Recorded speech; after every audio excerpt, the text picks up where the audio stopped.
did attend the Nate Jones Trio concert at the lake at Veterans Park. There was a good crowd. There was a food truck for the first time. The pizzas, I think 3 of us will acknowledge that the pizza is great. It's Nelly Belly is the name of the food truck, and I believe it's part of Fountain Blues operation. Very positive experience sitting out and listening to good music at the lake. And having been at the Lorraine International Festival earlier in the day, they are the champion of the crop of Canadian soldiers. We don't compare to the number they have down there. But despite that, they had a very successful festival, and I give credit to them for all their hard work and putting on a wonderful event, I think, for about 30 years straight. So that concludes my report. Thank you. I would. Thank you very much. And I won't take up too much time, but it was another great night. We had absolutely perfect weather. Couldn't have asked for a better night that way. Our crowd was pretty big. I'd probably say our second largest that we've had, so it was very successful. But I just want to thank a few people, Mr. Wright and the Public Works Department. They had the park looking very good immediately before. Hopefully we left it as clean, if not cleaner, than when we got it. Countless volunteers were there to help put the evening together and make it run smoothly. But I really would be remiss if I didn't mention Charlie Sextella and Jennifer Dahlman, who were my partners in Avon Lake Waterfront. We all do our thing, but they work tirelessly over the course of a year to put on a what I think is a high quality and classy event that I would put up against anything in this region, and has grown into one of Avon Lake's premier events. So we would not have that event without Charlie and Jen. They're just I can't say enough about them. So. If you enjoyed it, if you were there and you enjoyed it, thank Charlie and Jennifer. Thank you. Norfolk and Southern Railway is going to be closing the rail crossing at Lear Road for the week of July the 24th.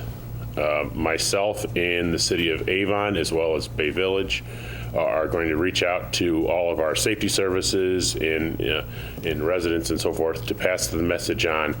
They are completely closing the rail crossing in order to put the new widened crossing in across that tracks. So it's something that we were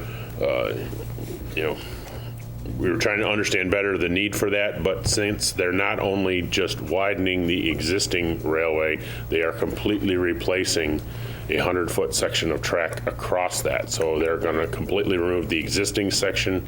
They're going to build them on the east side of Nagel Road, just south of the railroad tracks, basically assemble them off on the side of the road and then drag them up and put them in place. So it is anticipated that it will take them 4 days to do. That is including removal, replacement, and paving that crossing once they mobilize on site. So I will pass more information on, but myself, as I said, the 3 municipalities that are greatly affected are going to do our best to get that information out to the residents, but I wanted to give the council the heads up at this point in time. But I do want to pass on some information. At our last council meeting, Councilwoman Fenderbosch asked that I inquire into a power outage that occurred in the Crestwood Vinewood area.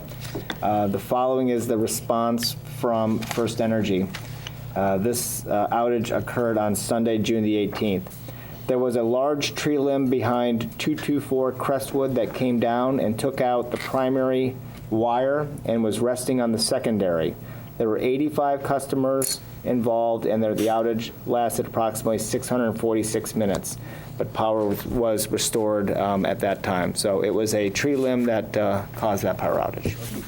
Thank you, Mr. President. This ordinance will revise our rules on our parks throughout the city and harmonize them, make them easy to understand, particularly with respect to hours of certain parts of our rules, and bring us in line for future use. Thank you. Thank you, sir.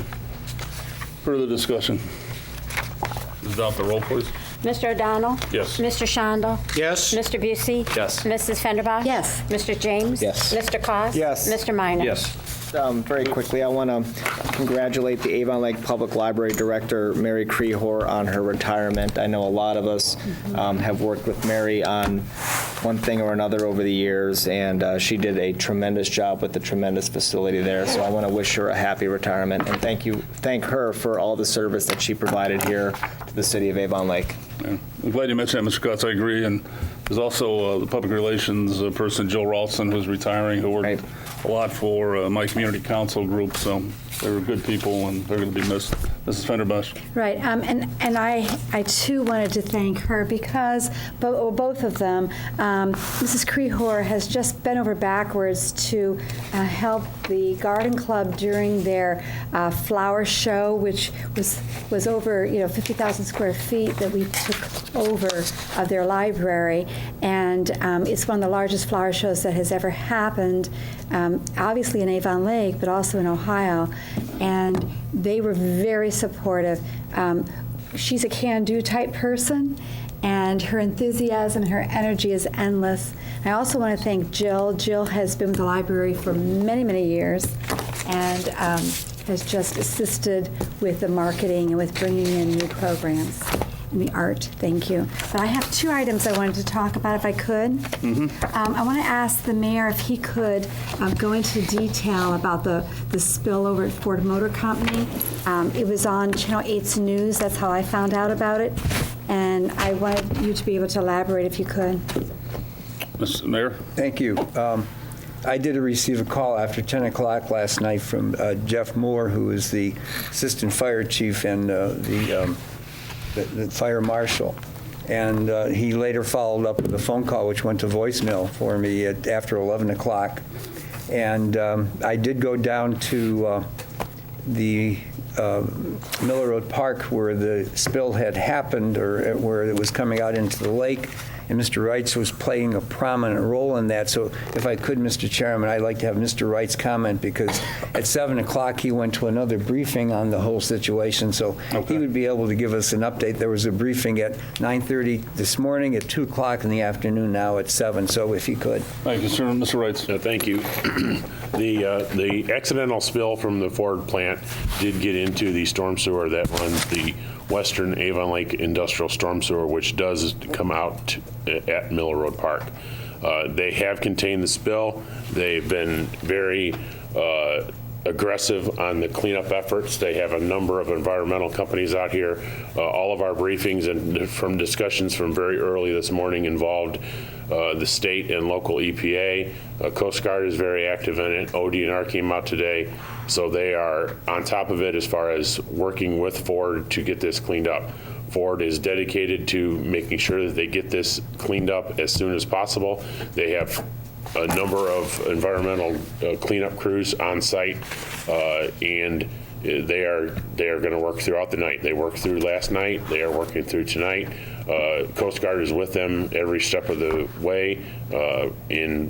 The Lorraine County Emergency Management was there for a bit of time today, but got released at our 7 o'clock meeting because they have this spill contained. And right now, the last bit is to clean the section of storm sewer between Walker Road and Lake Road. So they are actively doing that. They're going to continue working through the night.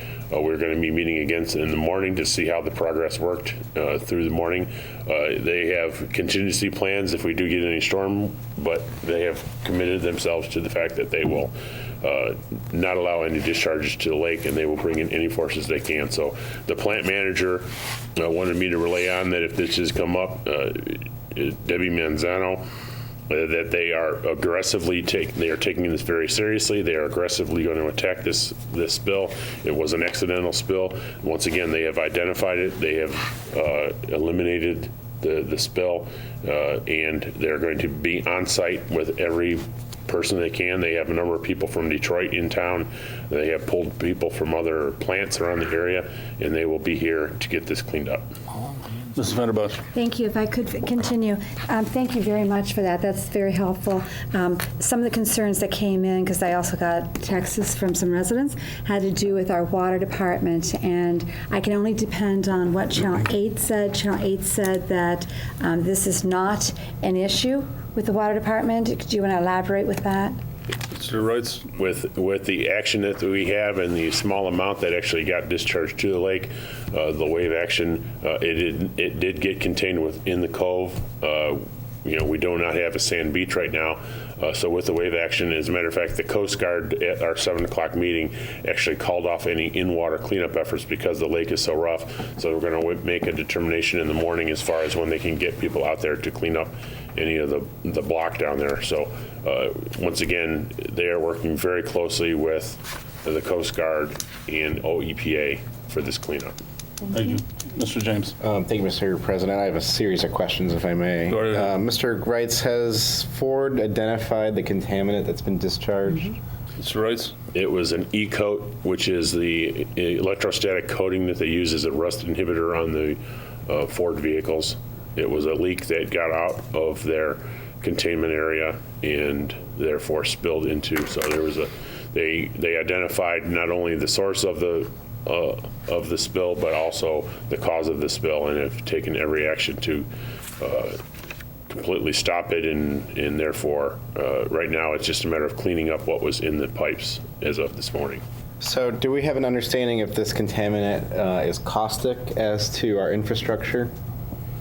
Mr. Wrights? The determination through the MSDS sheets and the discussion that was brought up at our meeting at 2 o'clock this afternoon, the material was provided to the Coast Guard and EPA as well as DNR, and therefore this material has no environmental hazards as they're concerned about. Mr. Chairman, if I could, the maker of the product is PPG, and they've also been in contact with PPG about the makeup and assurances of its potential danger in the environment, so they have a good handle of the very nature of the paint or the coating, and that did help them in how to progress with the cleanup. So they've been very thorough on this. Mr. James? So let me just see if I understood what you're saying. So you said it's not harmful to the environment. So is this a hazardous chemical or a non-hazardous chemical? Mr. Wrights? I can't answer that specifically. Okay. And then, my last question is, I would imagine that the state will take enforcement action against Ford. We have similar provisions in our code with respect to our storm sewer. Is the city evaluating its options as to enforcement? Mr. Wrights? This is an enforcement issue directly with EPA to them as an industrial carrier. Therefore, any penalties and fines come directly from EPA. But we are working with EPA as far as any cleanup on not only the shoreline, but actually they are going to be cleaning the entire pipe system from Lake Erie to the plant. Thank you, Mr. President. You're welcome. Mr. Wrights, if you can get any updates on the status of the hazardous chemical, whether it is or not, I will just find send out. us to us when you get that opportunity. I will find out in the Appreciate morning. that. Thank you. A different topic, Any sir? further announcements? Go ahead, Ms. Fenwick. Yes, a different topic. I received, and many of us up here received it, but I think the public would be happy to know about it.